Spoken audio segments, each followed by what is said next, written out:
Saudara, terima kasih Anda masih bersama kami dalam Berita Banten. Bagi Anda yang baru saja bergabung, kami hadirkan kembali 3 berita utama hari ini. Modus memberi air minum, guru ngaji di Tangerang Selatan mencabuli 8 murid.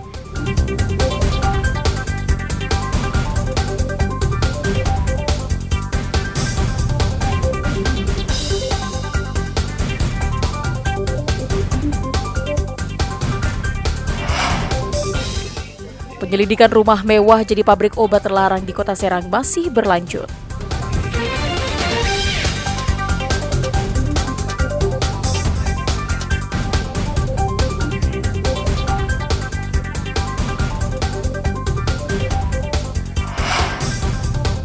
Diminta sediakan 10 juta, warga penerima bantuan tolak program bedah rumah.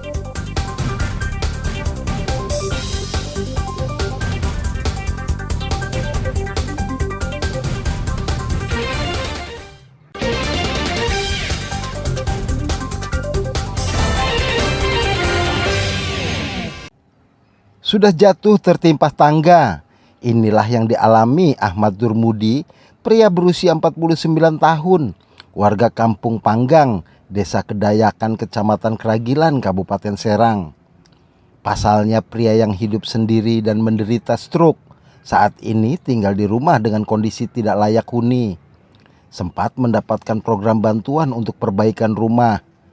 Namun Ahmad Durmudi terpaksa membatalkan bantuan dari Dinas Perumahan dan Kawasan Permukiman Kabupaten Serang. Pembatalan bantuan terpaksa dilakukan karena menurut pemilik rumah, dirinya diminta untuk menyiapkan uang sebesar 10 juta rupiah oleh pihak desa setempat dengan alasan guna menanggulangi material yang kurang pada saat proses pembangunan rumahnya.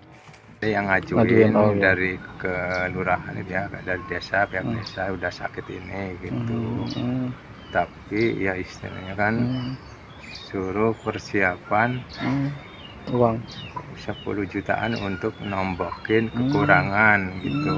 Jadi ya ini itu apa ya nggak dilanjut, mundur lah karena nggak sanggup.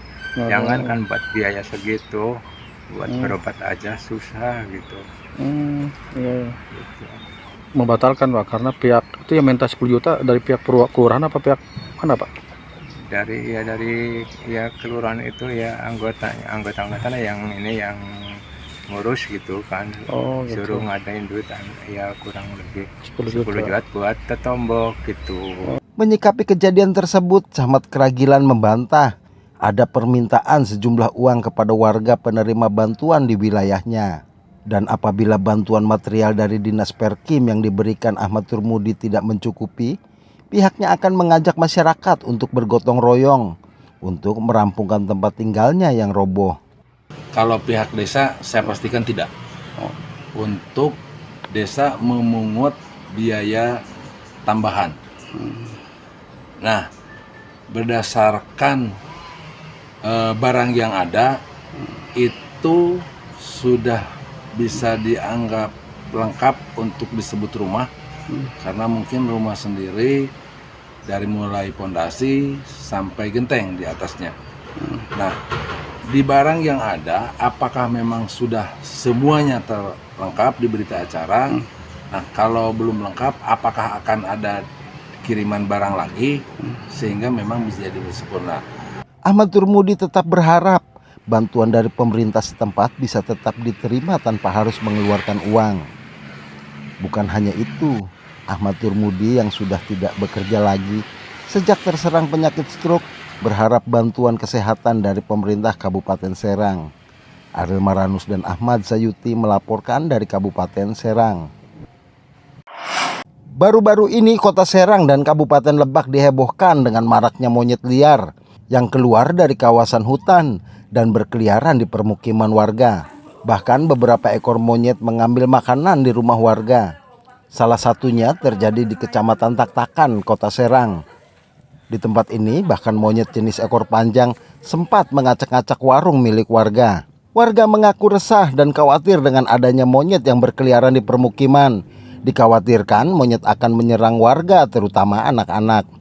Terkait kasus tersebut, pihak BKSDA Serang sudah menangkap 1 ekor monyet liar setelah memasang jebakan. Selama ini kita udah kalau ada masyarakat yang lapor ya ke pihak kami selalu menindaklanjuti. Kemudian kita tindak lanjuti ke lapangan, kita tentunya dibantu dari tim dokter hewan, dari Balai Pelayanan dan Pengujian Veteriner dari Dinas Pertanian Provinsi Banten. Kemudian kita ke lokasi untuk melakukan upaya pembusuhan. Di samping itu juga kita melakukan pemasangan kandang kita. Saat ini pihak BKSDA Serang sudah memasangkan beberapa jebakan di sejumlah lokasi untuk menangkap monyet yang terus masuk ke permukiman. Kemudian kami lihat kondisi monyet seperti apa dari ukuran, jumlah, dan bahkan mungkin habitnya ya, karakter monyetnya seperti apa. Nanti setelah itu kita lakukan dengan menggunakan kandang jerat, mungkin langsung kita menggunakan penangkapan.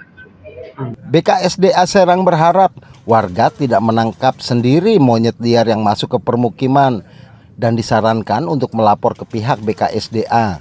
Ariel Maranus dan Fajri Munawir melaporkan dari kota Serang. Banyak cara dilakukan untuk memperingati Hari Batik Nasional yang jatuh setiap 2 Oktober. Seperti yang dilakukan anak-anak TK di rumah produksi batik Sahate di Jalan Abdi Negara, Rangkas Bitung, Kabupaten Lebak, belajar membuat batik tulis dengan motif khas Lebak. Anak-anak diajarkan cara membuat motif sederhana di atas kain, misalnya motif bunga mawar maupun kangkung. Setelah itu mereka diajarkan cara mencolet warna di atas kain. Yusuf, pengrajin batik Sahate, mengatakan dalam momen Hari Batik Nasional tempatnya banyak dikunjungi para siswa mulai dari TK, SD, SMP hingga SMA untuk mengenal lebih dekat tentang batik, khususnya batik Lebak. Dan ada 12 motif batik Lebak yang diperkenalkan kepada para siswa. Dari sekolah TK Mardi Yuwana, mereka praktik membatik ya, minimal mereka hafal bahwa di Lebak itu ada batik Lebak. Jadi sebelum praktek juga memang kita edukasi dulu mengenai motif 12 motif batik Lebak. Sementara Kenji, salah satu siswa TK, mengaku sangat senang dapat belajar membuat batik. Batik bisa nggak? Seru nggak? Capek nggak? Enggak. Lagi nggak? Seneng nggak? Seneng nggak? Diharapkan dengan memperkenalkan batik sejak usia dini dapat memupuk kecintaan terhadap batik yang merupakan warisan budaya Indonesia yang kini telah diakui internasional. Ariel Maranus dan Sajiwa Pratama melaporkan dari Kabupaten Lebak.